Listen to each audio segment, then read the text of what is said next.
Olá pessoal, sejam todos bem-vindos ao curso de Fundamentos de Física 2. Essa é a nossa segunda aula e nós vamos discutir aqui os conceitos de termodinâmica, né? Na nossa primeira aula a gente já discutiu um conceito muito particular que é a lei zero da termodinâmica, introduzimos o conceito de equilíbrio térmico, vimos escalas termométricas e o efeito de dilatação térmica em sólidos e líquidos, né? E hoje a gente dá continuidade introduzindo o conceito de calor, trabalho e enunciando a primeira lei da termodinâmica. Tá? Então, primeiro, antes de começar toda essa aula, a gente tem que tentar definir aqui o que significa sistema e vizinhança, ou sistema e ambiente. Né? Por exemplo, aí está uma xícara de café, acabei de tirar da minha máquina, tá? E eu vou chamar essa xícara de café do meu sistema. Tá? O sistema, pessoal, é o objeto de interesse termodinâmico, né? O objeto em que você está estudando as variações termodinâmicas que vão ocorrer nele. Tá? Então, o teu objeto de estudo é o seu sistema. Então, nesse caso, para mim, a xícara de café é o meu sistema. Tudo que não for xícara de café é o meu ambiente, é a minha vizinhança. Tá? Então, esse meu ambiente estaria numa temperatura TA, que é a temperatura do ambiente. Tá? Se essa xícara de café acabou de sair da máquina, isso significa que a temperatura do meu sistema é maior do que a temperatura do ambiente. Como eles estão em contato térmico, tá? Não existe nenhum isolante na fronteira, e a fronteira seria exatamente a superfície externa dessa minha xícara, né? É ela que divide o que está dentro do sistema e o que está fora em ambiente. Não existe isolamento térmico, né? Então, isso significa que vai ocorrer alguma troca energética entre sistema e ambiente. Tá? Nós discutimos um pouco isso na última aula, quando eu falei de lei zero da termodinâmica, né, que dizia que se um corpo C está em equilíbrio térmico com o corpo A e também está em equilíbrio térmico com o corpo B, necessariamente A e B estão em equilíbrio térmico entre si. E nós discutimos o seguinte: se o corpo C for um termômetro, a conclusão que nós chegamos na última aula é que no equilíbrio térmico esses dois corpos teriam a mesma temperatura. Tá? Então, quando a gente fala equilíbrio térmico, dois corpos, ou sistema e ambiente, estão à mesma temperatura. Tá certo? Só que eu não entrei em detalhes em relação a que processo físico, que troca energética é essa que ocorre antes de alcançar o equilíbrio térmico de fato. É isso que a gente vai discutir hoje e isso está diretamente relacionado com o conceito de calor. Tá? Então, esse meu exemplo aqui no meu sistema, essa xícara está com uma temperatura elevada e o ambiente está com uma temperatura menor, né, e eles estão em contato térmico, vai existir uma transferência de energia de origem térmica. Essa quantidade de energia transferida é o que nós chamamos de calor. Essa transferência de energia ela ocorre do corpo de maior temperatura para o corpo de menor temperatura. Tá? E essa transferência ocorre até que essas temperaturas se igualem numa temperatura que a gente chama de equilíbrio térmico. Tá? E, naturalmente, para que esse processo ocorra, demanda um tempo, né? Que é aquele tempo de relaxamento que nós conversamos na última aula, que é o tempo para atingir esse equilíbrio térmico. Tá, pessoal? Então aqui fica bem claro para a gente que o calor é uma energia em trânsito. Essa forma de energia ela surge quando eu coloco em contato térmico dois corpos com temperaturas diferentes, com contrastes de temperatura. Tá? Então, naturalmente, vai ocorrer um fluxo de energia térmica ali do corpo de maior temperatura para o corpo de menor temperatura. Tá? Então, como está aqui, ó, calor é uma energia trocada entre um sistema e um ambiente, devido à diferença de temperatura. Tá?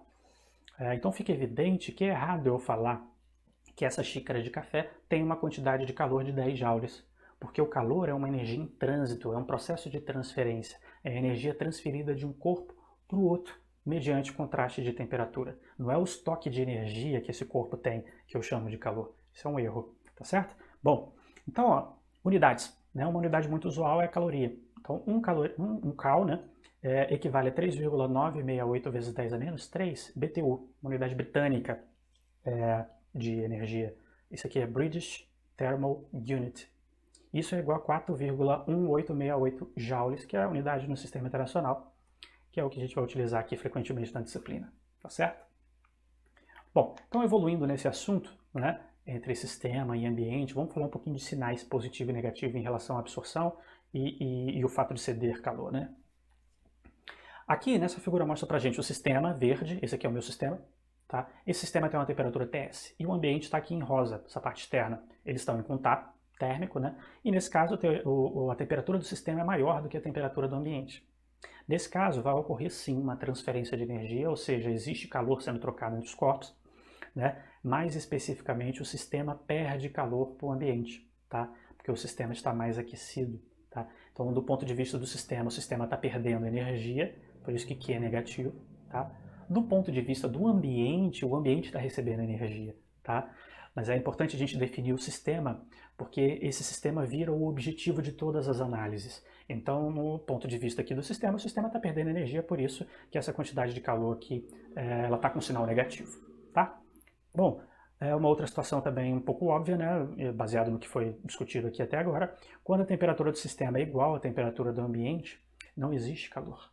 Não existe transferência de energia térmica de um corpo para o outro, porque não existe contraste de temperatura entre esses corpos que estão em contato térmico, tá?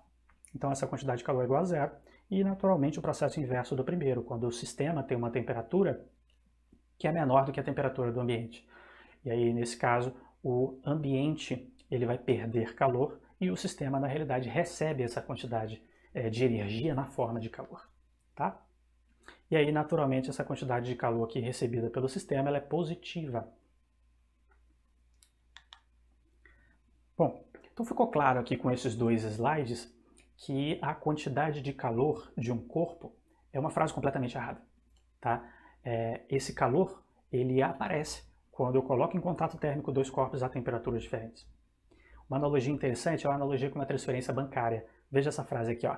Se você faz uma transferência bancária da tua conta para uma outra pessoa, dada o contraste financeiro entre vocês dois, você vai ajudar a outra pessoa, tá? A transferência foi de R$600, mas isso não significa que você tem R$600 na sua conta. Isso não significa que esses R$600, que foi a transferência, é o seu saldo, tá? Então essa analogia veio para a gente discutir esse conceito de calor. Calor é uma energia em trânsito, não é uma energia que um corpo tem. Então está absolutamente errado eu falar que essa xícara de café aqui que está na minha mão tem 10 joules de calor, tá? Porque justamente o calor é a quantidade de energia envolvida nesse processo de transferência, mediante contraste de temperatura. Não é o saldo de energia que um corpo tem, tá? A esse tipo de energia a gente vai definir um pouquinho mais à frente quando falar de primeira lei da termodinâmica.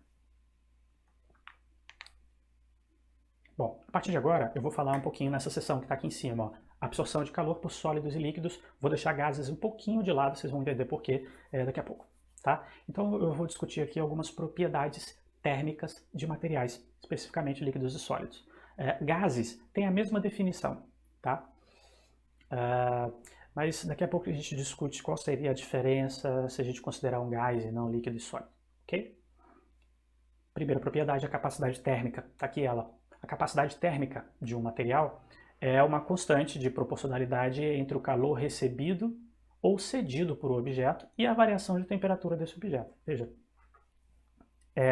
nós vimos no primeiro exemplo o seguinte, que se eu tenho uma xícara numa temperatura elevada, com café, e o ambiente numa temperatura menor, vai ocorrer um processo de transferência de calor. O calor vai ser transferido do corpo que está mais aquecido para o corpo que tem menor temperatura, beleza? A partir do momento que esse corpo aqui recebe essa quantidade de calor, a sua temperatura aumenta ligeiramente. E esse corpo aqui que perdeu essa quantidade de calor tem a sua temperatura reduzida. O que eu estou querendo dizer com isso? Esse processo de transferência de calor, um receber e o outro absorver, um receber e o outro perder esse calor, ceder, né? Ele está diretamente relacionado com o impacto, ou seja, ele reflete uma variação de temperatura, tá? Então, se eu tenho um determinado sistema e eu adiciono calor no sistema, ele vai me responder com o aumento de temperatura dele mesmo, tá? E a capacidade térmica desse objeto aqui é essa constante de proporcionalidade, tá? Entre o calor recebido e a variação de temperatura que ele sofreu, tá? Então isso é uma propriedade térmica, tá? Capacidade térmica. Bom, em termos analíticos, pessoal, eu posso escrever aqui a capacidade térmica, o símbolo é o Czão, tá? É a quantidade de calor recebido ou cedido, dividido pela variação de temperatura.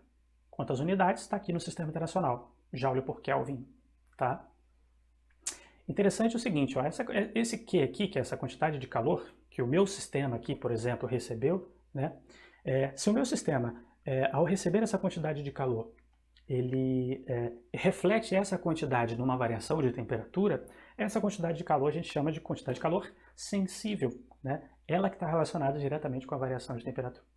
E a razão entre essa quantidade absorvida de calor e a variação de temperatura que o corpo acaba sofrendo é exatamente a capacidade térmica, tá? No caso, a capacidade térmica desse objeto, ou de qualquer outro objeto.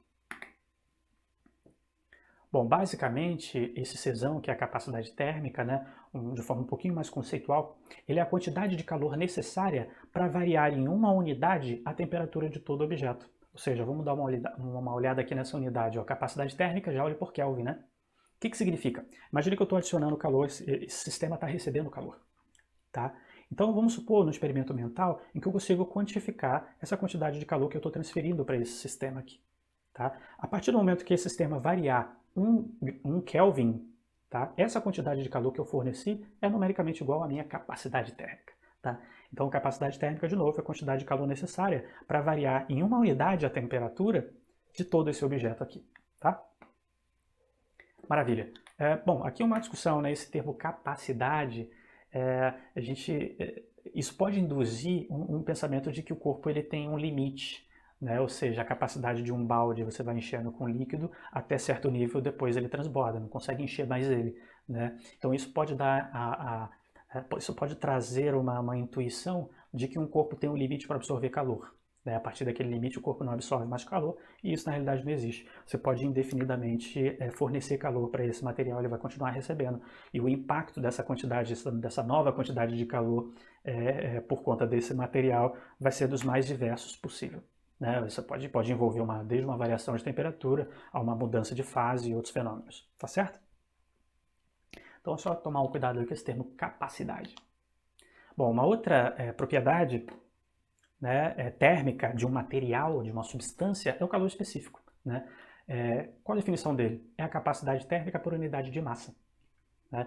Então veja, enquanto a capacidade térmica era a quantidade de calor necessária para eu dar para um objeto, para esse objeto variar uma unidade de temperatura, no sistema internacional 1 Kelvin, por exemplo, né? O calor específico ele é diferente. Ele é a capacidade térmica por unidade de massa. Em termos analíticos, tá? O que eu estou querendo dizer? Esse Czinho, que é o calor específico, ele é a capacidade térmica sobre m, que é a massa. Em termos de unidade, sistema internacional, joule por quilograma Kelvin. Tá? Eu posso reescrever, sabendo aqui a definição de capacidade térmica do slide anterior, reescrever essa equaçãozinha de quantidade de calor aqui, ó, e no lugar da capacidade térmica, o produto Czinho m, calor específico vezes m. Tá? De novo, isso aqui continua sendo calor sensível, né, porque essa quantidade de calor é utilizada pelo corpo e reflete uma variação de temperatura. Tá certo? Bom, em termos aí conceituais, o que significa calor específico? É a quantidade de calor necessária para variar em uma unidade de temperatura também, não todo o objeto, mas uma unidade de massa desse objeto. Utilizando aqui o Sistema Internacional de Unidades para a gente ilustrar isso, veja, imagine que aqui é o meu sistema e esse sistema está recebendo calor. Tá? Imagine que eu consigo quantificar essa quantidade em joules, por exemplo, de energia. Tá? Então, ó, ele vai recebendo calor. Quando não todo objeto variar 1 Kelvin, por exemplo, mas quando 1 kg desse objeto varia 1 Kelvin, essa quantidade de energia é numericamente igual ao calor específico. Tá? Então, para resumir a definição desse calor específico, é a quantidade de energia que você deve fornecer a um sistema para que 1 grama dele ou 1 quilograma dele no sistema internacional, né, varie uma unidade de temperatura. Tá certo? Bom, em termos de unidades aqui, ó, uma caloria, 1 cal por grama graus Celsius. Né? Isso aqui é numericamente igual também a 1 BTU libras graus Fahrenheit. E isso é igual também a 4.186,8 joules quilograma Kelvin. Isso aqui é unidade no sistema internacional, né? Então essas relações entre unidades são importantes, principalmente lá nos exercícios. Tá? Bom, uma outra forma de eu exibir calor específico, né, é através do calor específico molar, Czinho molar. Tá? É também capacidade térmica, só que dividido por mol de uma substância e não pela massa da substância. Então, ao invés da massa, é o número de moléculas de fato. Tá? Se vocês lembram aí, da mesma forma que uma dúzia são 12 elementos, 1 mol corresponde a 6,02 vezes 10 a 23 elementos. Tá? Em termos analíticos, esse calor específico molar ele é definido como capacidade térmica sobre o número de mols. Aí eu posso escrever aquela mesma equaçãozinha de calor sensível e no lugar da capacidade térmica o produto C-mol por N. Bom, e aqui conceitualmente falando, né, esse C-mol, esse calor específico molar, ele é a quantidade de calor necessária, né, para que eu varie uma unidade de temperatura, 1 mol dessa substância, certo? Aqui embaixo estão as unidades e as conversões de unidades, um cal, né, 1 cal por mol grau Celsius, equivale a 1 BTU libra-mol por graus Fahrenheit, e isso equivale a 4.186,8 Joule por mol Kelvin. De novo, essas conversões de unidades são importantes para a sessão de exercício. Utilizaremos nos próximos vídeos aí de exercícios. Bom, pessoal, então aqui eu mostro uma tabela, né, com alguns calores específicos de materiais, tá? Tanto sólido quanto líquido. E aqui tem algumas unidades. Você pode ver o sistema internacional está aqui, e aqui nessa outra unidade fora do sistema internacional, que é caloria por grama Kelvin. Bom, você pode observar aqui o chumbo, por exemplo. O chumbo tem um valor aqui de 128 Joule por quilograma Kelvin. O que significa? Né? Significa que é necessário uma quantidade de energia, na forma de calor, de 128 joules para que 1 kg de chumbo varie 1 Kelvin. Essa é a ideia. Da mesma forma que, se eu pensar na água que está aqui embaixo, eu preciso de uma quantidade de energia de 4.180 joules, né, para que 1 kg de água varie 1 Kelvin. Tá? Então, materiais diferentes requerem quantidades de energia diferentes para a mesma variação de temperatura. Tá? Isso significa que cada material, cada substância tem o seu valor de calor específico. E o calor específico, como uma propriedade térmica, ele pode ser utilizado para você diferenciar materiais. Né? Então eu posso bolar um experimento, vocês vão ver de que forma eu consigo calcular calor específico mais adiante ainda nesse vídeo. Mas eu posso bolar um experimento para pegar um material desconhecido e calcular e medir, né, através desse experimento, calcular o calor específico dele e acabar julgando que tipo de material é esse em função do seu calor específico. Para alguns materiais isso é possível. Então, só para demonstrar que essas propriedades dos materiais, não só as térmicas, mas propriedades óticas, propriedades acústicas, qualquer tipo de propriedade do material pode ser utilizado para caracterização do material, para identificação desse material. Beleza? Maravilha. Bom, aqui é uma discussão interessante que a gente vai ter agora. Veja, eu defini para vocês o que é calor específico, né, baseado no seguinte: olha, um sistema ele vai recebendo uma quantidade de calor, né, pensando no sistema internacional, essa quantidade de calor em joule, né, quando 1 kg desse material varia 1 Kelvin, essa quantidade de energia em joule representa o calor específico. Foi isso que eu falei para vocês como definição, né, de calor específico ou como calcular o calor específico. A questão é que, para usar esse conceito de calor específico, nós devemos conhecer as condições em que ocorre a transferência de calor. Então eu vou alertar vocês para o seguinte: de que forma esse calor está sendo transferido para o sistema. Isso vai ter impacto no calor específico? Em algumas condições, sim. E a gente vai discutir aqui agora quais são.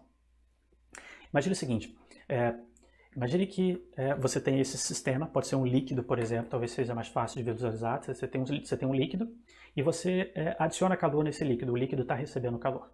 Tá? E aí é aquela mesma definição de calor específico, a quantidade de energia em joule para variar 1 kg, 1 Kelvin, essa quantidade é chamada de calor específico. Beleza? Agora, imagine que esse corpo, na realidade o fluido ali, o teu sistema, ele está recebendo calor, mas sobre quais condições? É isso que alerta esse tópico aqui de cima. E aí eu vou colocar uma condição específica. Imagine que a pressão é constante. Então, de alguma forma, esse sistema está recebendo calor, mas eu mantenho a pressão desse sistema constante. E isso através de algum agente externo, né? Eu vou interferir no sistema para tentar manter sempre essa pressão constante. É possível fazer isso experimentalmente. Tá? Então, legal, você calcula o calor específico. Agora imagine que você vai fazer o mesmo experimento para calcular esse calor específico, só que esse sistema agora recebe esse calor. Aí você vai pensar, ele vai receber calor, vai variar a temperatura, então tem um efeito de dilatação térmica, ele vai variar o volume. Mas imagine que externamente eu não deixe esse volume variar, então eu controle isso com alguma pressão externa. Né? Então imagine que esse sistema agora está recebendo calor de forma que o volume não varia, ou seja, volume constante. Eu vou ter uma medida de calor específico. A grande questão é, esses calores específicos obtidos a pressão constante ou obtido a volume constante, eles são iguais? Eles são diferentes? Essa é a discussão que eu quero ter aqui com vocês agora. Experimentalmente, em se tratando de sólidos e líquidos, que é o que está aqui em cima do slide, o calor específico à pressão constante, Cp, é aproximadamente igual ao calor específico ao volume constante. A diferença entre esses calores específicos é muito pequenininha, tá? Então, para sólidos e líquidos, a gente só vai falar em calor específico.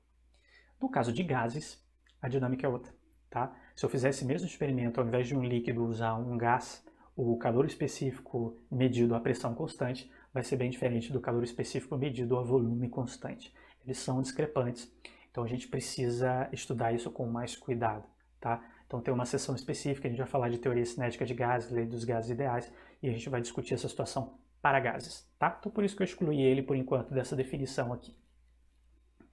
Bom, aqui a gente vai discutir um pouquinho sobre calores de transformação e mudança de fase. Nós vimos nessas discussões até agora, até o slide anterior, vocês foram induzidos a pensar que a quantidade de calor absorvida por um sistema reflete diretamente numa variação de temperatura. Se o sistema recebe calor, a temperatura dele vai aumentar, e se perde calor, a temperatura dele vai reduzir, né? Essa quantidade de calor é chamada de calor sensível. Isso a gente já discutiu lá. Agora a questão é, todo o calor absorvido ou cedido por uma substância reflete necessariamente no aumento ou diminuição de temperatura? É isso que a gente vai discutir aqui. Vou propor esse experimentozinho mental aí a princípio para vocês. Mas que vocês podem fazer em casa, né? Nada impede. Tá? Basicamente é o seguinte, pessoal. Aqui eu tenho um becker. Dentro do becker eu tenho gelo. Vamos supor que a temperatura é menos 25 graus Celsius. Gelo. E eu tenho um termômetro. Tá? Esse termômetro está medindo a temperatura do gelo. Logo abaixo tem uma telinha aqui, né? E eu tenho uma chama. Tá? Tem esse bico aqui, ó. Isso aqui é um gás, né? Então isso aqui é uma chama. Essa chama vai ser a fonte de energia térmica, né? Então quem é o meu sistema? Gelo. Quem é a minha vizinhança? Todo o resto, tá certo? E aí, naturalmente, quando eu ligar essa chama, o gelo, que é o meu sistema, vai estar absorvendo calor, tá? E aí eu queria que vocês me respondessem essa pergunta aqui, ó. Reorganizando essa pergunta, se você pudesse monitorar um gráfico, né, fazer um gráfico da temperatura em função do tempo, como vocês achariam que esse gráfico seria, né? Como é que seria o perfil desse gráfico à medida que o tempo passa?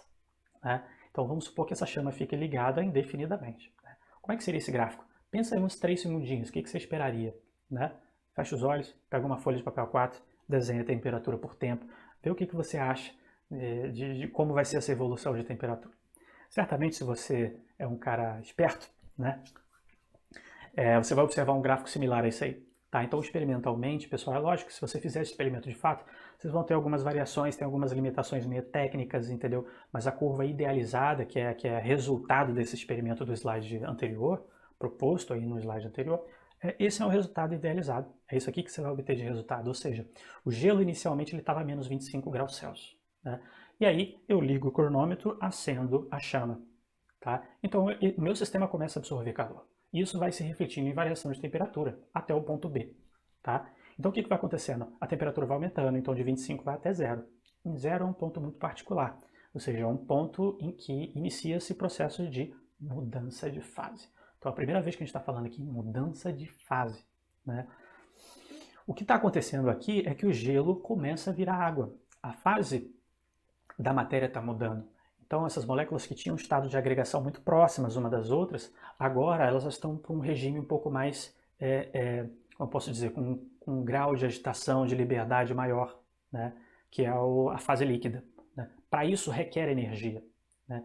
Então, para você transformar todo esse gelo em água totalmente, você precisa de uma quantidade de energia. Tá? E é isso que a gente está observando aqui. Tá? Só que a gente observa uma particularidade nesse processo de mudança de fase. Tá? Nesse intervalo de tempo aqui de B para C, ó, a temperatura não varia, ela continua 0 graus Celsius. O que está acontecendo aqui? A temperatura não varia, mas continuamente está em contato com a chama, então está absorvendo calor continuamente o meu sistema. Tá? A questão é que essa quantidade de calor ela não reflete variação de temperatura. Essa quantidade de energia está sendo utilizada para mudar o estado de agregação da matéria de fato, transformando um material sólido em um material líquido. E até que essa mudança de fase se torne completa, a temperatura não varia. Tá? Então o gelo começa a se tornar água no estado líquido e no ponto C, o meu sistema que antes era só gelo, agora é só líquido, tá certo? partir do momento que a mudança de fase se completou, a chama continua ligada continuamente, né? Então eu observo novamente variação de temperatura, tá? Então, só para finalizar aqui, ó, esse trecho aqui, essa quantidade de energia, essa quantidade de calor que o meu sistema absorveu para mudar a fase, tá, de sólido para líquido, um processo de fusão, essa quantidade de calor não é chamada de calor sensível, tá? A gente vai dar o nome de calor latente, sempre quando envolve mudança de fase, tá? E a gente tem que ter uma equaçãozinha diferente para calor latente, porque a de calor sensível envolve diretamente a variação de temperatura, e a gente está vendo aqui que no calor latente não envolve variação de temperatura, então tem um outro modelinho que a gente vai ver no próximo slide, tá certo? Mas, continuando a ideia aqui dessa curva, nesse ponto C aqui, ó, a temperatura volta a variar essa quantidade de calor absorvida pelo meu sistema, é a quantidade de calor sensível, até o ponto D. No ponto D, é reconhecidamente o ponto de ebulição da água. Isso significa que no ponto D, a água começa a vaporizar. Então, novamente, há uma mudança de estado físico, e toda mudança de estado físico ocorre a temperatura constante. Então, essa temperatura não varia no tempo, até que todo o líquido se transforme em vapor. Isso ocorre no ponto E. No ponto E, agora eu só tenho vapor. Se eu continuo aquecendo isso, volta a ter essa definição de quantidade de calor sensível, a temperatura desse vapor vai subindo indefinidamente. Tá? Então, esse aqui seria o gráfico que vocês certamente teriam como resposta, né, se fizessem um experimento como esse. Tá? Então, basicamente, o que ficou de legado aqui, ó, foi esse trecho BC e o trecho DE, que foram dois trechos aí que ocorreram mudança de fase. Né? Então, eu vou definir uma outra grandeza aqui para vocês, também uma grandeza térmica, né, que se chama calor de transformação. Esse calor de transformação, que tem essa letra L aqui, ó, é a quantidade de energia por unidade de massa que deve ser transferida na forma de calor para que uma amostra, um sistema, mude totalmente a sua fase. Totalmente. Em termos analíticos, pessoal, o L é mais ou menos Q sobre M, tá? Quantidade de calor sobre a massa. Repare que essa relação agora que envolve quantidade de calor não envolve variação de temperatura, tá? Porque é uma quantidade de calor necessária para mudar a fase, né? O sistema precisa receber essa quantidade de calor ou ceder essa quantidade de calor, depende de que fase, de que fase para qual fase o sistema está mudando. Tá? Bom, em termos de unidades, pessoal, no sistema internacional está aqui, ó, joule por quilograma. Tá? Bom, essa quantidade de calor aqui que o sistema recebe, e essa quantidade de calor é utilizada para mudar a fase, mudar o estado de agregação da matéria, é chamada de quantidade de calor latente. Tá? Toda essa energia é utilizada para mudar a fase, mudar o estado de agregação da matéria de fato. Tá? Bom, e aqui está uma ilustração para a gente lembrar essas mudanças de estado físico da matéria. Né? Aqui está gelo, por exemplo, estado sólido. Né? Então aqui eu tenho um processo de fusão, o gelo vira líquido, né? Ou qualquer outro sólido, não necessariamente gelo. Mas de sólido para o líquido é fusão, do líquido para o vapor é vaporização. Tem materiais que vão direto do sólido para o estado de vapor, então isso é um processo de sublimação. Né? Então qual a particularidade dessas transições de fase aqui em vermelho? Essas transições, elas requerem energia. Eu preciso dar energia ao sólido para ele se transformar num líquido. Eu preciso dar energia para um líquido para ele se transformar num vapor. Tá? E isso tem a ver com uma escala microscópica, o estado de agregação da matéria. Né? No sólido, essas moléculas são muito juntas, né? E no líquido, se você observar, o grau de liberdade dessas moléculas era maior. Isso significa que ela precisa de energia para estar nesse novo estado. Tá? Então, à medida que o sistema recebe energia, todos esses processos aqui em vermelho requerem isso de fato, que o sistema receba energia. Tá? Então, do sólido eu vou para o líquido, já tem um distanciamento maior entre as moléculas, e depois eu vou para o vapor, já tem um distanciamento maior, e isso tudo requer energia. Tá? Entretanto, esses processos aqui têm os seus equivalentes de retorno, tem os processos opostos, que é o processo de condensação, quando o vapor vira líquido, solidificação, quando o líquido vira sólido, ou quando o vapor vira diretamente sólido, que é também chamado de sublimação, assim como o processo lá de cima. Alguns livros chamam de ressublimação. Qual a particularidade desses processos de retorno, da direita para a esquerda? Eles requerem não o recebimento de energia, mas eles requerem perda de energia. Tá? Para esse vapor aqui virar líquido, o que eu tenho que fazer com esse meu sistema vapor? Eu tenho que retirar a energia dele. Tá? Então, quando o vapor perde energia, ele vai para o estado líquido. Quando o líquido perde energia, ele pode ir para o estado sólido. Tá? E esse ganhar ou perder, a gente utiliza uma simbologia de sinais mais e menos. Né? Então, por isso que tem esse mais e menos aqui. Ó, tá? Então, no processo de fusão, por exemplo, tá? O gelo está virando água na forma líquida. Tá? Então, esse valor de L aqui, pessoal, que é o calor de transformação, existe um valor de L para cada mudança de fase dessa aqui. Tá? Entretanto, vale a gente ressaltar o seguinte, a fusão e a solidificação envolve a mudança das mesmas fases, né? Só que só mudou o sentido. De sólido para líquido, fusão, de líquido para sólido, solidificação. Isso significa que o valor de L, tá, é o mesmo. O que vai mudar é simplesmente o sinal. Tá?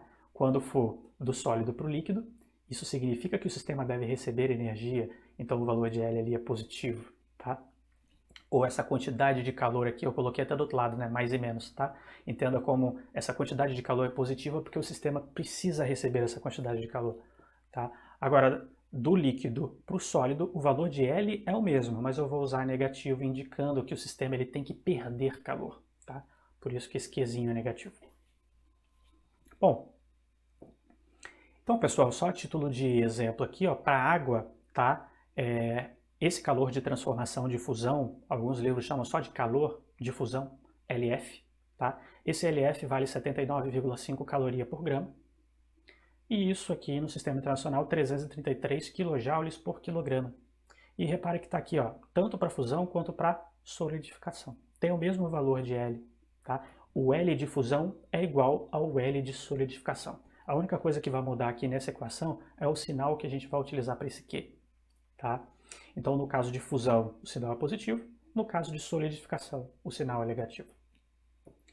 E aqui também um outro exemplo, né, para vaporização ou condensação, ou seja, um outro tipo de mudança de fase. Está aqui o valor de LV, 2.256 kJ por quilograma. Tá? Então, se eu usar a expressão de cima para calcular essa quantidade de calor latente, essa quantidade de calor pode ser positiva ou negativa, dependendo do tipo de mudança de fase. Essa mudança de fase requer ganho de energia ou perda de energia. Tá? Então é isso que a gente tem que estar atento. Bom, e aqui está uma tabela, né, mostrando para vocês aqui o ponto de fusão, por exemplo, de alguns materiais, e o calor de fusão, o valor de LF, tá? Aqui em kJ por quilograma. Olha essa situação aqui do cobre, por exemplo. O cobre, olha o valor que ele tem para calor de fusão, 207 kJ por quilograma. O que isso significa? Significa que o cobre, 1 kg de cobre precisa de uma quantidade de energia, na forma de calor, naturalmente, de 207 kJ, tá? Para ser transformado do estado sólido para o estado líquido. Tá? Isso se no estado sólido o cobre já está na temperatura do ponto de fusão, que é de 1356 Kelvin. Tá? Ou seja, se o cobre está à temperatura ambiente, ele vai requerer uma quantidade de calor sensível para elevar essa temperatura da temperatura ambiente até 1356, que é a temperatura limite, a temperatura do ponto de fusão. Tá? E depois ele vai precisar de 207 kJ de energia para que esse 1 kg de cobre no estado sólido se transforme completamente em 1 kg de cobre no estado líquido. Tá certo? E aqui a tabela similar, né, mas mostrando o ponto de ebulição, outro processo, né, de mudança de fase, e mostrando o calor de vaporização das substâncias. Tá? Então, isso vai ser útil na solução de exercícios. E aqui, pessoal, nós falamos de calor sensível e calor latente. Né? Nós falamos de troca de calor entre corpos. Né? Nós falamos de equilíbrio térmico. E aqui eu vou chamar a atenção para um aspecto interessante, que é a conservação de energia nesse processo. Tá? Então imagine o seguinte, vamos tentar fazer um experimento. Você pode pega uma barra de ouro que você tem em casa. Qualquer barra de ouro, não precisa ser uma barra de ouro muito grande, uma barra de ouro pequenininha. Aquece ela no seu fogão, tá? Então vamos supor aqui que eu tenho uma barra de ouro numa temperatura T1, uma temperatura elevada, tá? Agora imagina que eu também tenho água numa temperatura ambiente, T2. Vamos supor que T1 seja maior do que T2. O que acontece, pessoal, se eu misturar esses dois materiais dentro dessa caixa aqui? Que é uma caixa de isopor. O isopor é reconhecidamente um isolante térmico. Né? É um tipo de material que ele consegue isolar bem um sistema e o ambiente, tá? Então ele dificulta ao máximo troca de calor entre sistema e ambiente. Sistema é o que está dentro dele, ambiente é o que está fora dele. Então se eu uso uma fronteira entre sistema e ambiente, uma fronteira de isopor, a gente pode considerar, é lógico que isso não é 100%, né? Que o que está ali dentro é o nosso sistema e ele está isolado. Tá? Então as trocas de calor entre os corpos que estão lá dentro do meu sistema, esse sistema não vai trocar calor com o meio externo, com o ambiente. Tá? Bom, se a gente considera isso o ideal, né, basicamente a pergunta que fica é o que acontece quando eu misturo esse corpo aqui com água dentro desse recipiente que permite que o sistema fique isolado. Né? E aqui eu tenho um termômetro. Aí a pergunta que eu te faço é, qual vai ser a medida de temperatura em função do tempo? Né? Basicamente, pelo que a gente já discutiu, né, o corpo com maior temperatura vai perder calor, o corpo de menor temperatura vai ganhar calor. E esse sistema vai chegar numa temperatura de equilíbrio durante um determinado tempo para isso, que é o tempo de relaxação, né? E chega no equilíbrio térmico numa temperatura que não é nem T1 e não é nem T2, tá? E isso naturalmente depende das quantidades desses materiais, mas enfim, chega no equilíbrio térmico, tá? Agora, o que aconteceu que vai chegar no equilíbrio térmico, isso é certo, isso já é intuitivo. Se eu pegar uma xícara de café quente e deixo na minha sala e esqueço de tomar, à tarde eu não vou querer tomar, porque eu sei que a temperatura vai ser outra, já entrou em equilíbrio com a sala. Tá? Então o que vai chegar no equilíbrio térmico a gente já sabe. A questão é, de que forma que ocorre essa troca? Através do princípio da conservação de energia, é isso que eu queria discutir um pouquinho aqui com vocês. Quando eu coloco esses dois materiais em contato, eles dois viram o meu sistema, e o meu sistema está isolado do ambiente, porque eu estou usando esse isopor. Tá? A questão é, a quantidade de calor que o ouro, que o metal está perdendo, é justamente a quantidade de calor que a água está ganhando. Né? Então isso significa que o somatório das quantidades de calor que um ganhou e que um perdeu tem que ser igual a zero. Esse é exatamente o princípio de conservação de energia. Né? Essa energia térmica aqui, ó, que a água ganhou, foi exatamente a energia térmica que o metal perdeu. Tá? Então esse é o princípio de conservação de energia que eu queria salientar para vocês. Esse método aqui não foi uma ideia louca que eu tive agora na cabeça, mas é um método conhecido como o método das misturas. Tá? E através dele, pessoal, a gente consegue determinar num experimento, inclusive o calor específico de um material, desse metal aí, por exemplo, que é o ouro, ou qualquer outro metal desconhecido. Tá? A gente consegue determinar isso. Para quem vai fazer disciplina experimental, vocês vão fazer esse tipo de experimento no laboratório. Tá certo? Bom, aqui eu fiz um somatório de 1 até 2 porque envolvia dois materiais. O meu sistema era composto de dois materiais, mas pode ter 3, 4, 5, 6 materiais. Tá? E essa quantidade de calor que é sensível ou latente depende, né? Dependendo da temperatura desse metal, a temperatura pode ser, ou a temperatura de equilíbrio vai ser uma temperatura maior do que a ebulição da água, então isso significa que vai ter mudança de fase ali dentro, né? Então eu vou ter tanto calor sensível quanto latente. Né? Então a gente vai discutir esses tipos de situações no vídeo de exercício de vocês, beleza? Então é o método das misturas, e o que ocorre aqui é um fenômeno de trocas de calor, né? Baseado no princípio de conservação de energia. Bom, falamos muito de calor, né? E vocês entenderam até agora que o sistema pode receber ou ceder calor para o ambiente, para a sua vizinhança, tá? Agora, como eu disse no início, nós vamos discutir calor, trabalho e primeira lei. Agora eu vou falar um pouquinho sobre trabalho. Trabalho, pessoal, é um conceito que vocês lembram desde Física 1, tá? Mas antes de falar isso, eu vou explicar um pouquinho essa figura, tá? Veja essa figura, é um cilindro, tá? Esse cilindro, pessoal, tem um pistão está aqui, e esse pistão junto com o cilindro acabam confinando o meu sistema, que é um gás. Agora aqui é um gás, tá? Então essas aqui são as moléculas de um gás. Aqui está o pistão, aqui tem uma caixa onde tem várias bolinhas de chumbo, tá? Essas bolinhas de chumbo são utilizadas justamente para eu confinar o gás num determinado volume. Tá? Bom, esse reservatório térmico aqui embaixo, com esse controle e essa setinha aqui de 2 sentidos, indica que eu posso aquecer ou resfriar, ou seja, em termos práticos, eu consigo adicionar energia no sistema ou retirar energia do sistema, dependendo do giro desse botão. Da mesma forma que com essas bolinhas aqui, ó, se eu colocar mais bolinhas, o pistão desce comprimindo o gás, isso significa realizar trabalho sobre o gás, nós vamos discutir isso. Ou se eu tirar bolinhas, o pistão sobe, e isso vai significar a realização de trabalho pelo sistema. A gente vai discutir isso agora. Bom, primeiro lembrando o conceito de trabalho, né? Vocês viram em Física 1 que o conceito de trabalho era o seguinte, imagine que você tem um bloco, tá? E você Vamos supor, vamos tentar fazer uma analogia de mecânica que vocês viram com termodinâmica agora, tá? Eu sou o sistema, o bloco é a minha vizinhança. Eu vou aplicar uma força na minha vizinhança, no ambiente, né? Eu vou aplicar uma força. Se eu aplico uma força e o bloco se move e tem um determinado deslocamento, o produto vetorial dessa força que eu apliquei, perdão, produto escalar dessa força que eu apliquei, com o vetor deslocamento desse bloco, é um produto escalar, vai me dar um escalar como resultado, e esse resultado é exatamente o trabalho. Tá? Se eu for verificar a unidade, é joule, ou seja, energia. Mas o que houve? O que aconteceu? O fato de eu realizar trabalho sobre aquele bloco fez com que esse bloco agora, que é uma analogia com a termodinâmica ou o ambiente recebeu energia. Isso significa que eu, que era o sistema, quando eu realizei trabalho sobre o bloco que tinha energia cinética e potencial nula, passou a ter energia cinética. De onde que veio essa energia? Eu transferi.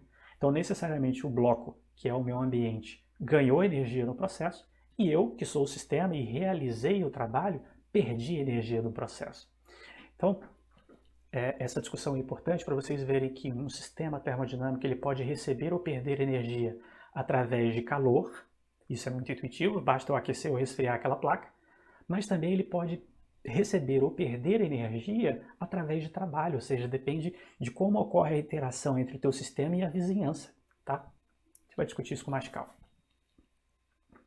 Bom, imagine o seguinte, pessoal. Imagine que nós queremos levar o sistema de um estado inicial para um estado final, tá? Então, o sistema termodinâmico, ele é completamente conhecido através da sua identidade CPF e título de eleitor de um estado termodinâmico, que é a pressão, volume e temperatura, tá? Então, nessa situação aqui, ó, lembrando, ó, considere o sistema baixo em equilíbrio. O que significa esse pistão aqui, ó? Ele não sobe nem desce. Isso porque esse pistão está em contato com gás. Então, nessa superfície de baixo do pistão, existe uma pressão, que é a própria pressão do gás, tá? Multiplicada pela área do pistão, isso vai dar uma força para cima, essa força de pressão do gás, tá? Entretanto, tanto o pistão quanto as bolinhas de chumbo têm massa e são atraídas gravitacionalmente, então tem força-peso. Essa situação é uma situação em que a força de pressão se iguala à força-peso. Nessa situação aí, o pistão não está subindo e nem está descendo, está em equilíbrio mecânico esse sistema. Ok. Na forma como esse sistema está confinado aí, ele tem uma pressão PI, volume VI, temperatura TI. Tá? Digamos que eu queira levar esse sistema, esse gás, para um outro estado termodinâmico. Então eu vou fazer alguma alteração e ele vai para uma pressão final, volume final e temperatura final. Tá? Esse tipo de situação é chamado de processo termodinâmico. Eu vou levar um sistema termodinâmico de um estado para o outro. Né? E o que eu tenho com esse experimento aqui para levar de um estado para o outro? Eu tenho a possibilidade de adicionar ou retirar calor ao sistema e permitir que o sistema realize trabalho ou que o sistema sofra trabalho do ambiente, tá? Através de retirar ou colocar bolinhas de chumbo, respectivamente. Bom, como já foi dito, o sistema ele pode receber calor, então isso é uma quantidade de calor positiva, né? Ou ceder calor através da fonte térmica, que seria uma quantidade de calor negativa. Da mesma forma que o sistema pode realizar trabalho, então esse trabalho é positivo, tá? Ou sofrer trabalho através dessas esferas de chumbo ou da sua vizinhança, né? Em termos gerais. Então o que eu estou dizendo aqui? O calor pode ser positivo ou negativo, é uma convenção de sinais, tá? E se o sistema realiza trabalho, vocês vão ver que se o sistema realiza trabalho, ele se expande. E se o sistema ele sofre trabalho do ambiente, significa que ele comprime. É o ambiente que está comprimindo o teu sistema. Tá? Então olha a convenção que a gente está utilizando. Se o sistema realiza trabalho, o trabalho é positivo. Se o sistema sofre trabalho, o trabalho é negativo.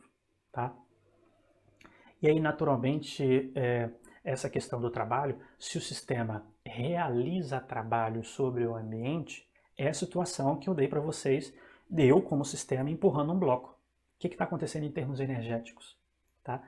Se o sistema realiza trabalho, o trabalho é positivo. Tá? Mas em relação à energia, o sistema que sou eu, estou perdendo energia nesse processo. Então, quando esse gás está expandindo, realizando o trabalho sobre aquele pistão ali, sobre as bolinhas de chumbo, nesse processo, o sistema está perdendo energia, tá? Mas o trabalho é positivo. E o contrário é verdadeiro, né? À medida que eu coloco mais esferas de chumbo e esse pistão desce, né, significa que o ambiente está realizando o trabalho sobre o seu sistema ou que o sistema sofre trabalho do ambiente. tá?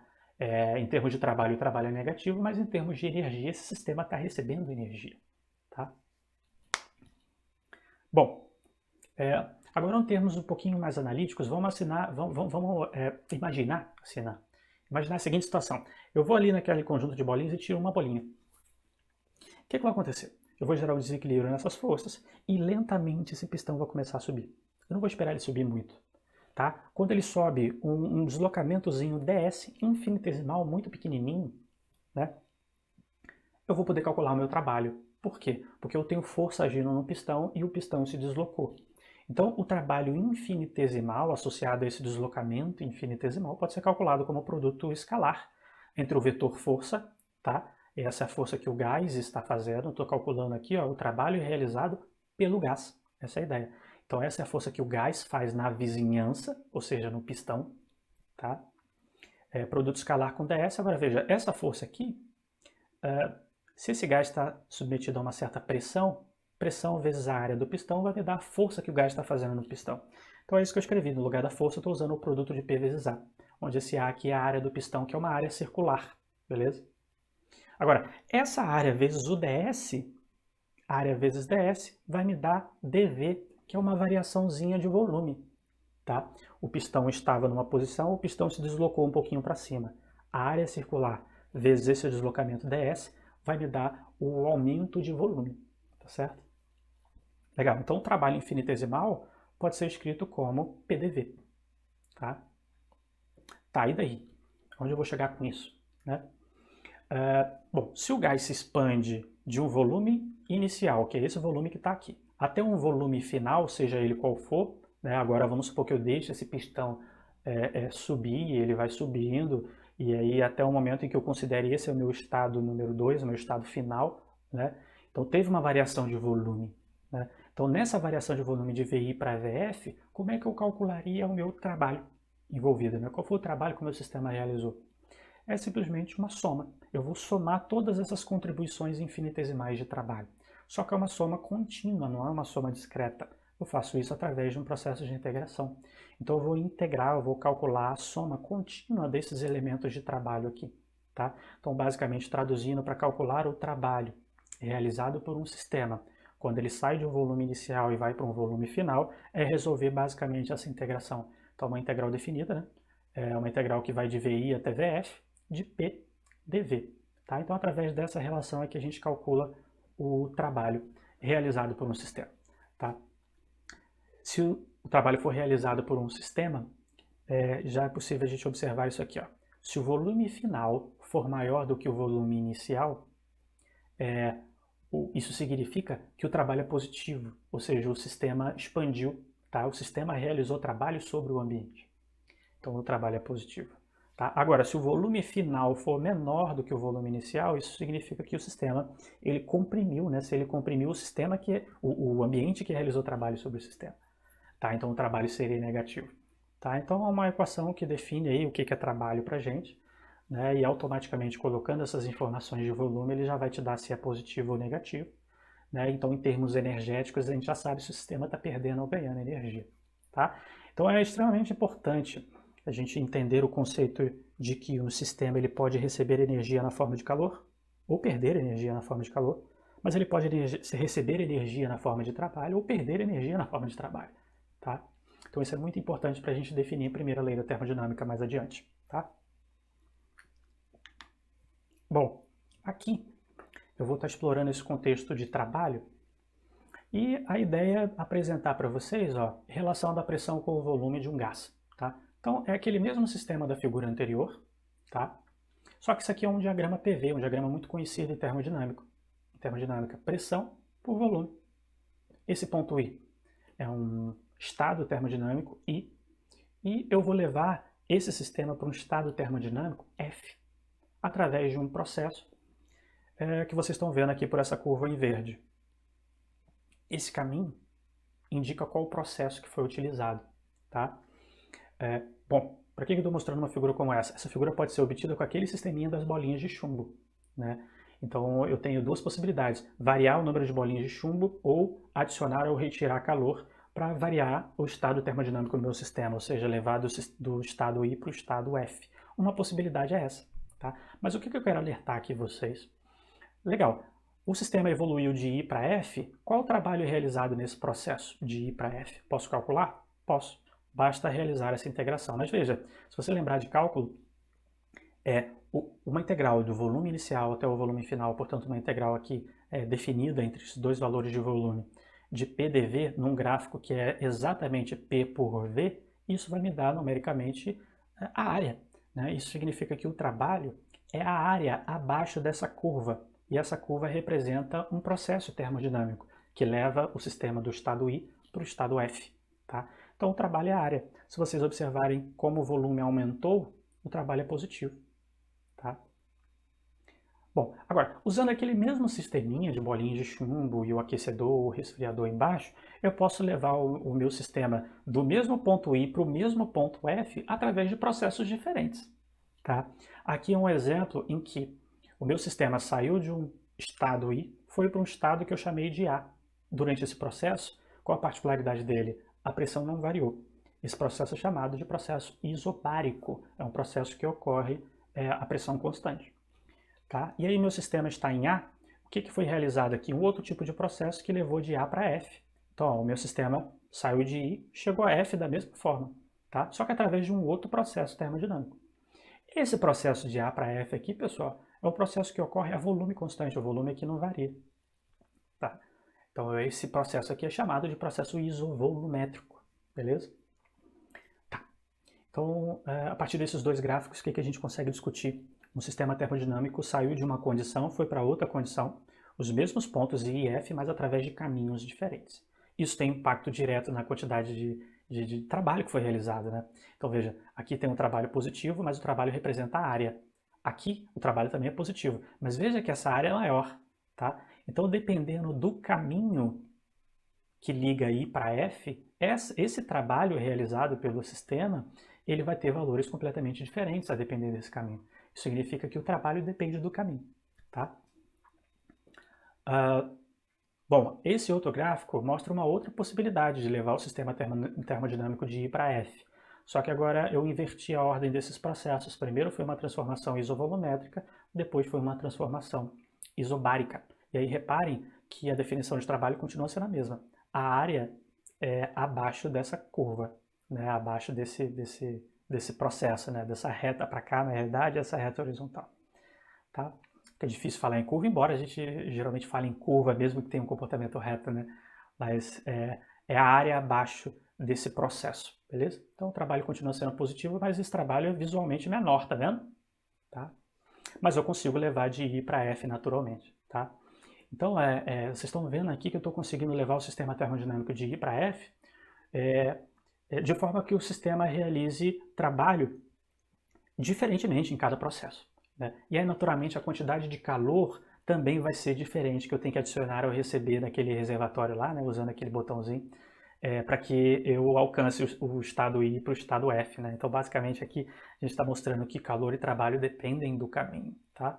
Então, aqui, ó, independente do caminho, só para enfatizar, de I para F, eu posso escolher esse caminho que teria o maior trabalho possível, tá aqui.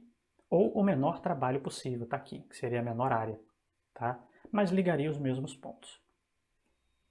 Uma outra possibilidade aqui da gente explorar é o caminho de retorno. Imagine que o meu sistema agora está nesse ponto F e eu quero retornar para o ponto I. Como o volume vai diminuir, esse trabalho é negativo. Tá? E aqui um outro processo interessante que é um processo cíclico. Né? Imagine que o meu sistema sai de I, vai para F, mas volta para I. Tá? Então eu posso dividir aqui em duas partes. O caminho de ida, de I para F, e aí eu vou calcular o trabalho é positivo porque o volume aumentou. E aí, em termos de área, só no caminho de I para F, na primeira metade, como é que seria a área? Seria a área abaixo dessa curva aqui, ó, que seria toda essa região amarela, mais a parte daqui de baixo, inclusive, que não está desenhado na figura. Entretanto, no caminho de retorno, o volume diminui, então o trabalho é negativo. Então, como é que eu calcularia esse trabalho, mesmo sendo negativo? Através da área também abaixo dessa curva, tá? Então, como é um processo cíclico, eu tenho que fazer o somatório desses trabalhos. Como um é positivo, outro é negativo. Em termos geométricos, o trabalho líquido, né, é essa área aqui dentro dessa curva aqui, né, dessas duas curvas. Tá? Então, esse aqui é o trabalho líquido que está maior do que zero, indicando que o trabalho no primeiro processo de ida foi maior do que o trabalho executado na volta. Tá? Bom, basicamente o que fica de legado nessa discussão aqui, pessoal, é que tanto a quantidade de calor quanto o trabalho para levar um sistema termodinâmico de um estado I para um estado F depende do caminho que você está utilizando, ou seja, depende do que você fez com o número de bolinhas ou com a quantidade de calor, se você aumentou a temperatura, se você diminuiu. Então você tem total liberdade nesse processo. Tá? Agora, a quantidade de calor e trabalho dependem do caminho. Tá? Isso é o que fica de legado aí. Bom, aqui eu vou enfatizar uma convenção de sinal com vocês. Aqui é uma representação do sistema, tá? Só para a gente enfatizar aqui. Aqui é o meu sistema em verde e aqui está a minha vizinhança cinza, tá? Bom, quando a quantidade de calor é maior do que zero, nós já vimos isso. Isso significa que o sistema está recebendo calor, tá? Então, o sistema ele recebe energia na forma de calor. É isso que está representando essa seta aqui. Agora, nessa situação também o trabalho é positivo. Então, nesse exemplo, significa que o sistema está realizando o trabalho sobre o ambiente. Legal. Em termos energéticos, significa dizer que o sistema está perdendo energia. É isso que a seta está indicando. Tá? E aqui o processo é o contrário. Né? Aqui está dizendo para a gente que o sistema perde energia na forma de calor, portanto a quantidade de calor é negativa. E o sistema é trabalho negativo, né? Significa que o sistema está sofrendo trabalho por conta da vizinhança. Né? O ambiente está realizando trabalho sobre ele e ele está comprimindo o volume. Em termos energéticos, significa que ele está recebendo energia na forma de trabalho. Tá? Então, com essa figura fica claro não só a convenção de sinais, mas fica claro para a gente que o sistema ele pode receber ou perder energia através de calor e trabalho, não só através de calor. Tá? E a primeira lei da termodinâmica vem numa situação, num princípio de conservação de energia envolvendo essas quantidades. Né? Bom, aqui é algo que já vimos, né? Q e W dependem do processo termodinâmico. Calor e trabalho dependem de qual processo. Entretanto, uma situação interessante é o seguinte, você pode observar isso experimentalmente. Tá? Independente do processo, ou seja, daquele gráfico, daquela curvinha que vai ligar o ponto I para o ponto F, independente do processo. Tá? A grandeza Q menos o trabalho envolvido nesse processo, seja ele qual for o desenho, tá? O Q menos o W, que liga esse ponto F, o ponto I e o ponto F, essa é uma grandeza que não muda com o caminho. É isso que eu estou querendo dizer aqui. Ó. O valor de Q menos W independe do processo termodinâmico, somente dos estados I e F. Então, só para enfatizar isso que eu estou querendo dizer com vocês, pessoal, olha só, aqui eu tenho o caminho I, aqui eu tenho o estado termodinâmico I, tá? E eu vou levar esse sistema a um estado termodinâmico F. Só que aqui tem um caminho, aqui teve um caminho, tá? Estou falando em caminho, mas entendam como processo. Aqui teve um processo termodinâmico, aqui tem outro processo termodinâmico, aqui tem outro. A quantidade de calor e o trabalho depende de cada processo desse, depende de cada caminho. Mas se eu fizer a quantidade de calor menos o trabalho realizado, tá? Essa grandeza tem como resultado um mesmo valor. Tá? Ou seja, se eu estiver tratando naturalmente dos mesmos pontos I e F. Tá? Então, voltando lá a essa nossa situação, isso aqui você consegue observar experimentalmente. Q menos W é alguma grandeza física que independe do caminho. Ela só depende dos pontos iniciais e finais. Você pode comprovar isso aí experimentalmente. Tá? Então, ó, essa grandeza ela deve representar alguma variação intrínseca do sistema, que não é sensível ao caminho, e só aos pontos iniciais e finais, ou seja, ela só depende dos estados. Tá? Essa grandeza nós vamos dar o nome de variação da energia interna do sistema. E com isso a gente consegue definir a primeira lei, que nos diz que a variação da energia interna do sistema é igual ao calor menos o trabalho. O que eu estou querendo dizer? Lembra dessa discussão aqui em cima?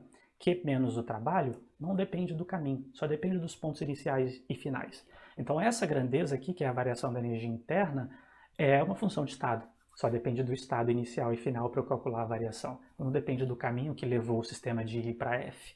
Tá certo?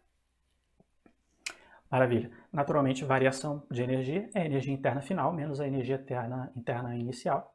Tá?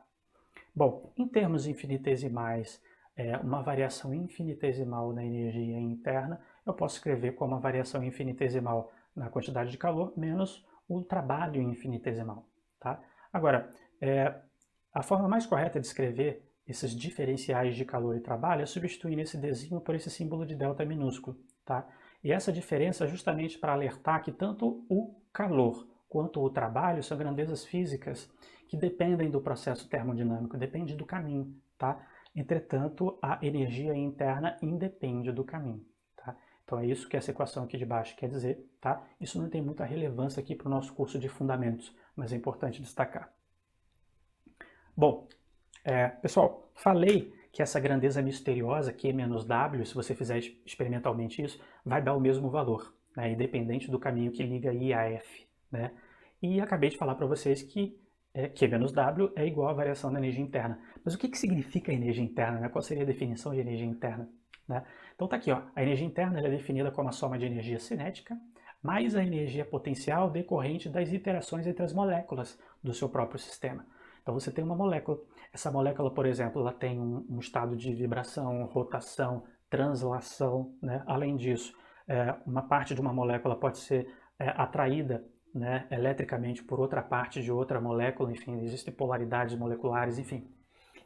Então tem energia potencial associada. Todas essas energias, na escala micro, todas elas juntas formam um pacote que a gente chama de energia interna. Tá? Bom, pessoal, então, basicamente aqui, ó, eu vou destacar uma interpretação dessa equação aqui, ou seja, é possível observar aqui com essa enunciado aqui da primeira lei, né, a energia interna do sistema tende a aumentar se nós acrescentamos energia na forma de calor, portanto, se o calor for positivo, tá? E se o sistema sofre trabalho, ou seja, se realizarmos trabalho sobre o sistema, tá? E aí o trabalho seria negativo, tá? Basicamente eu estou explorando essa equação algébrica aqui, ó. Em que circunstância que isso aqui tem um valor positivo e máximo possível? Quando o Q é positivo e quando W é negativo, Q menos com menos vai dar mais. É isso que eu estou dizendo aqui em cima. E o contrário também é verdadeiro, tá? A energia de um sistema, a energia interna, né, do sistema, ela tende a diminuir se retirarmos energia na forma de calor, portanto Q é negativo, e se o sistema realizar trabalho sobre o ambiente. A gente já discutiu que quando o sistema faz isso, o sistema perde energia. Tá? Então, pessoal, eu vou voltar no slide aqui para a gente dar uma discutida, e é o seguinte, ó, voltando nesse slide e pensando na primeira lei da termodinâmica, olha que situação interessante. O sistema é composto pelas suas moléculas, que está lá naqueles seus graus, tem níveis vibracionais, rotacionais, translacionais, tem energias potenciais elétricas ali associadas, energia potencial gravitacional entre as próprias massas das moléculas, mas isso é desprezível porque a massa é muito pequenininha, tá? Mas significa que o sistema, nesse exemplo aqui, tem uma energia interna inicial, tá? E aí vamos supor que esse sistema recebe energia na forma de calor, tá? Só que esse sistema ele também realiza trabalho sobre o ambiente. Isso significa que ele perde energia. Tá? Então, o que essa primeira lei da termodinâmica está dizendo para a gente nesse exemplo? Se ele ganhou energia na forma de calor, mas perdeu a mesma quantidade de energia através de realização de trabalho, isso significa que a energia interna do sistema ela não muda. Era a mesma que antes. Tá? Então, é isso que a primeira lei da termodinâmica nos traz. Uma conservação de energia. Tá? Basicamente, se a energia que entra foi igual à energia que sai, não existe variação de energia dentro do sistema. Tá? Então é isso que essa equação está dizendo para a gente. Beleza? Então naquele exemplo lá, ó, se o que entra, que é positivo, tá? Menos trabalho. Naquela situação, o trabalho era positivo. Então, se o trabalho é positivo, o sistema realiza trabalho sobre o ambiente, então perde energia. Se as energias são iguais, Q menos W acaba sendo zero e a variação da energia interna é nula. Tá? Então, só queria que vocês entendessem que essa equação aqui é, de fato, uma conservação de energia. Tá? Muito importante, isso vai regular diversos processos aí termodinâmicos, né? A gente vai tentar discutir isso em problemas. Tá? Então, exige que vocês tenham um conhecimento aí para a área de vocês, isso será muito importante, tá? Agora eu vou discutir aqui, pessoal, 4 casos especiais, né? São algumas transformações especiais, né, que trazem informações importantes para essa primeira lei da termodinâmica. A gente vai discutir isso. Olha esse exemplo aqui, por exemplo, pessoal. Esse exemplo aqui eu tenho um cilindro, tá, de um material isolante, tá, um material que não permite troca de calor com o meio externo. Aqui eu tenho aquele mesmo pistão, tá? Eu só não tenho aquela placa de aquecimento aqui, é tudo isolado, sistema isolado. Tá? Aqui tem um gás confinado, esse é o meu sistema. O que eu quero discutir aqui com vocês? Um processo adiabático, pessoal, é um processo que acontece tão rápido, ou um processo que acontece num sistema tão bem isolado que não permite troca de calor entre o sistema e a vizinhança. Tá? Isso significa que a quantidade de calor é zero, não tem calor transferido entre sistema e vizinhança. O sistema nem recebe nem cede calor para a vizinhança por conta do isolamento ou por conta da rapidez do processo. Tá? Bom, o impacto disso na primeira lei da termodinâmica, então, se Q é igual a zero, a variação da energia interna é o negativo do trabalho. Para o processo adiabático, a primeira lei da termodinâmica ela se resume a essa equaçãozinha aqui que vocês estão vendo. Tá? Esse processo adiabático é um processo muito comum. Né? Então, quando você está enchendo o pneu da sua bicicleta e variando o pistão muito rapidamente, dependendo da velocidade com que você varia o volume desse gás, esse processo é tão rápido que não dá tempo do sistema trocar calor com o ambiente. Então, a gente pode considerar ele adiabático. Tá? Um outro exemplo desse processo adiabático é uma onda sonora. Né? Eu estou falando aqui, vocês estão ouvindo. O som é uma onda mecânica. Né? Então, quando eu tenho um alto-falante vibrando, por exemplo, a membrana do alto-falante vibra, né? E essas moléculas de ar vão vibrar juntos. Isso significa que durante a propagação da onda sonora, eu tenho regiões de compressão e regiões de rarefação do próprio gás. Então, há no meio, né, em questão. Então, há uma região em que o gás é comprimido e depois o gás é expandido. Tá? A questão que eu quero alertar para vocês é a velocidade desse processo. Então, dependendo da frequência dessa onda sonora, esse processo é muito rápido, de compressão e expansão. Isso equivale a um sistema como esse aqui, termodinâmico, em que eu tenho um pistão comprimindo ou expandindo um gás. Se esse processo é muito rápido, esse processo é aproximadamente adiabático, né? Então não dá tempo de trocar calor com o ambiente, isso acontece na onda sonora, inclusive, tá?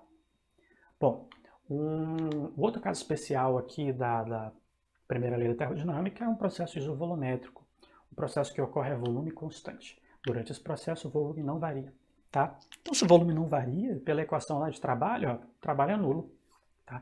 Então, se não existe trabalho, a primeira lei da termodinâmica se resume a variação da energia interna é igual à quantidade de calor. Tá? Então, esse sistema seria o seguinte. Imagine aquele primeiro experimento que eu tinha as bolinhas de chumbo e tem uma plaquinha de aquecimento que eu posso dar calor para o sistema. Né?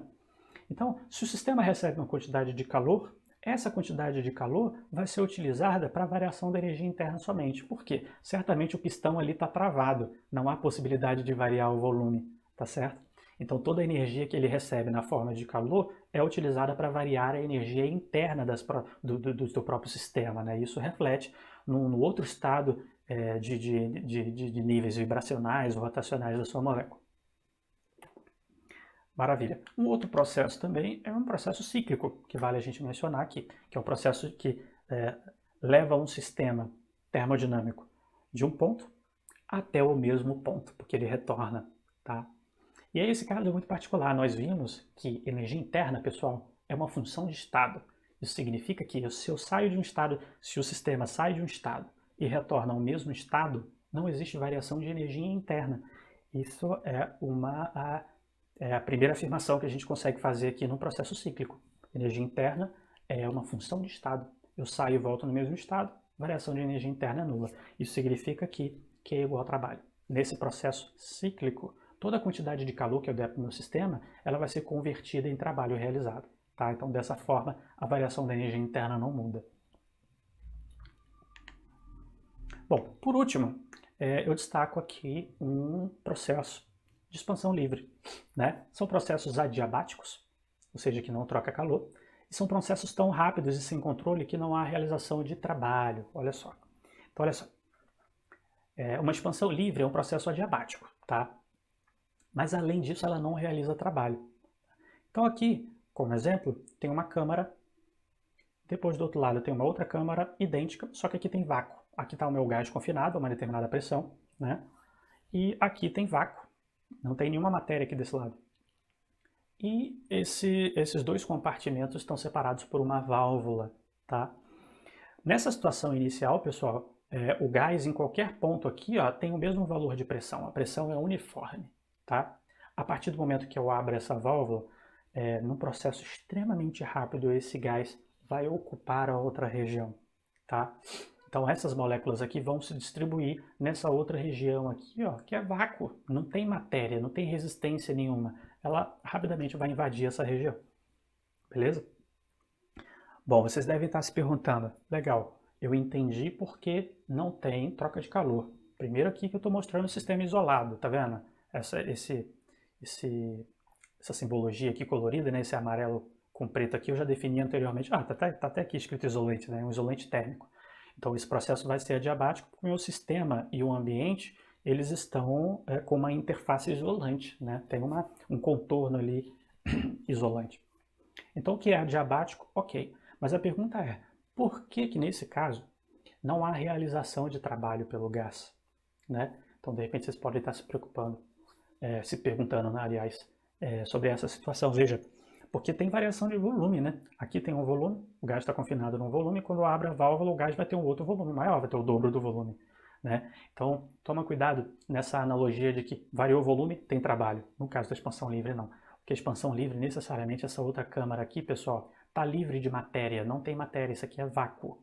Então, embora o gás varie de volume, não há realização de trabalho. Vou tentar explicar isso aí de uma outra maneira. Veja, vamos voltar àquele exemplo do trabalho do bloco. Eu sou o sistema e o bloco é o meu ambiente, a minha vizinhança, tá? Como que o sistema realiza trabalho na vizinhança? Eu vou lá e aplico uma força na vizinhança, desloco ela, tá? E a vizinhança ganha energia porque eu realizei trabalho sobre ela. É isso. Essa situação aqui, se eu fizer analogia com esse experimento, a vizinhança, que é o bloco, não existe. Porque não tem matéria do outro lado, tá? Então, se não existe o bloco, não existe nenhum corpo em que eu possa aplicar uma força. Então, o conceito de trabalho, ele não é bem definido nessa situação. Eu não consigo... essas moléculas vão realizar trabalho em que corpo? Né? E qual corpo aqui ó, que está oferecendo essa resistência e vai se movimentar mediante a ação dessa força do gás? Não existe. Então, o fato de não existir matéria desse lado aqui, ó, se eu pensar naquela minha equação, trabalho igual produto escalar do vetor força com o vetor deslocamento, não tem nenhum outro material ali que vai estar submetido a essa força do gás e esse material vai deslocar. Não existe mais o pistão. Né? Na situação anterior, o meu pistão e as bolinhas eram a minha vizinhança. Né? Então, o meu sistema lá dentro, quando ele expandia, ele aplicava uma força e o pistão se deslocava. Né? Então, veja, o sistema está aplicando uma força na vizinhança e a vizinhança se desloca. Nesse caso aqui, ó, desse outro lado, não tem matéria, então não tem realização de trabalho. Então, é essa discussão que eu queria ter com vocês. Então, nesse caso é muito simples. Nesse processo de expansão livre, pessoal, não há, se não tem Q e não tem W, delta E, ou seja, a variação da energia interna, é igual a zero. Então, nesse caso, variação da energia interna, quantidade de calor e trabalho é zero durante esse processo aí. Bom, e aí é o seguinte, cabe destacar aqui duas coisas. A primeira, durante essa expansão, o gás não está em equilíbrio térmico e a sua pressão é não uniforme. Isso aqui é bem interessante, que é o seguinte, inicialmente, como eu falei, em cada ponto aqui tem um valor de pressão e essas pressões são aproximadamente iguais. Né? Então, basicamente, para um gás, né, como a densidade dele é muito baixinha, né, em qualquer ponto aqui ó, a pressão é a mesma. Tá? A pressão é a mesma. Isso significa que a pressão é uniforme. A pressão é a mesma em todos os pontos, esse gás está confinado no volume, então a temperatura é a mesma em todos os pontos. Então P e T são uniformes. A partir do momento que eu abro essa válvula, imediatamente a pressão nesse ponto aqui no gás, ela reduz. É uma pressão muito baixa, tá? E aqui vai continuar numa pressão alta. Isso significa que em cada ponto do gás a pressão vai ser diferente, enquanto estiver nesse processo transiente de ocupação do outro volume, que é um processo muito rápido.